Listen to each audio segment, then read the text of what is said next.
All right, McKenna, welcome back. Your last year of eligibility. How do you feel going into the season? We're really excited. I think being the last year for some of us is super cool, super exciting. But I think, again, we're all just ready to go.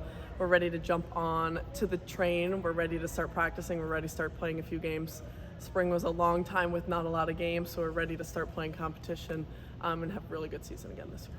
How hungry would you say you are? You're going into your last season, and of course, some people are going to mention how the second round victory has eluded you guys for the past several seasons since you've arrived here. So, how hungry are you to make it as far as possible in your last year? Yeah, I'm just as hungry as I've been the last few years. I think pushing forward, always going one step above of what we did the previous year is something that I'm always pushing for. What's that next goal? We brought in a whole bunch of new girls, a whole bunch of new faces that are going to be really impactful in our program, and I'm really excited to see them play an upper level of game. Can you talk about those new faces for me and working with them? What do you think we will see out of them this year? Yeah, we got 3 transfers in the past year since fall. All are in different positions. We have an outside, right side, and middle. All are going to contribute tremendously to our game. I think they're going to do a great job replacing some players that we lost due to graduation and transfers like that. But I think having those types of players come in, and then the freshman class as well come in, we have a great group of people, great group of teammates that are going to do really well together.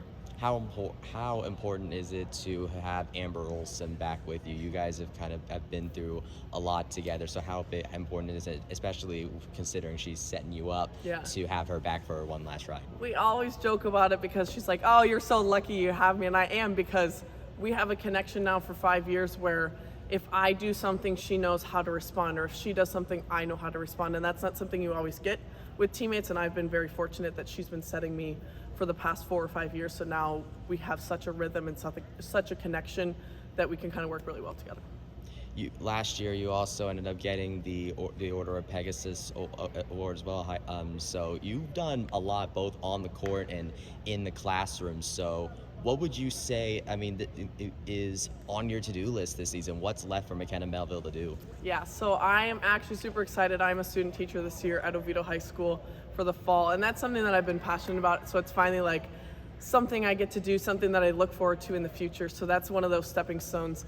But education is so big for me. So being able to help the younger generation, if it's educating them on volleyball or educating them in the math classroom, something that makes me passionate about my life is helping young kids succeed and find something that they love to do. Your mom is of course a prolific high school coach herself, and now that you're in that high school environment as a teacher, yourself. Is that the route you seem like that you want to coach, or you more college coach, or? Yeah, fortunately or unfortunately, however you say it, I think what she has done being a high school coach and a high school teacher is something that I see myself doing.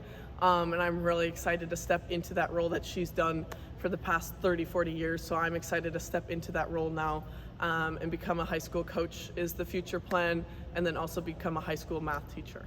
So keeping volleyball in the loop as well as helping other kids. Awesome. So last season, last athletic year was the 50th anniversary of Title IX, and during that time, you and the rest of UCF women's sports have honestly had one of the bigger seasons I've seen out of UCF women's sports, between Caroline Delisle in women's soccer and what she was able to do with that team, Jada Cody and Shannon Doherty in softball, Renaya Jones in track and field. So can you just talk about what it's been like the last couple of years? I don't know how much you've interacted with student athletes from other sports, but considering the history that women have made over the last decade, how big has it been for you to be a part of that?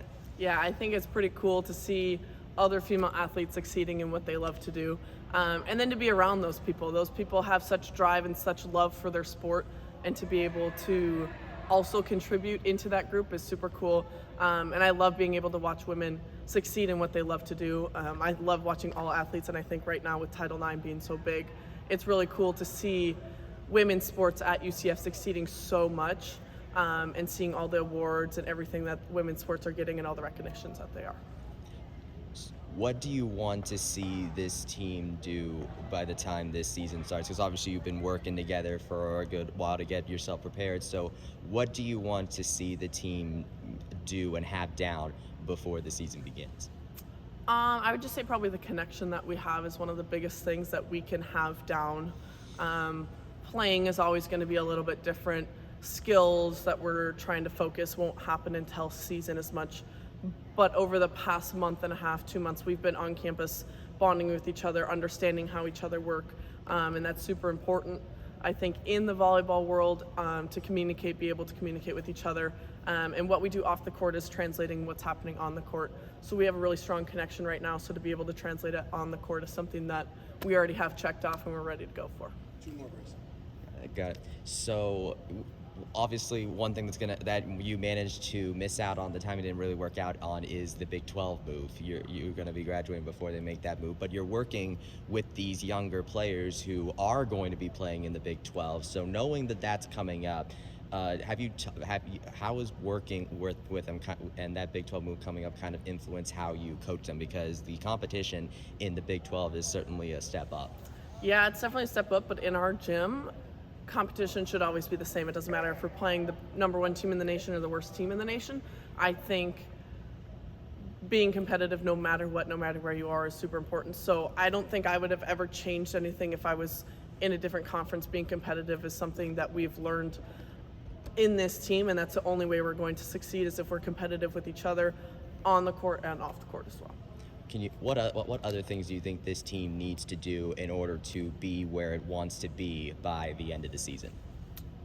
That's a tough one.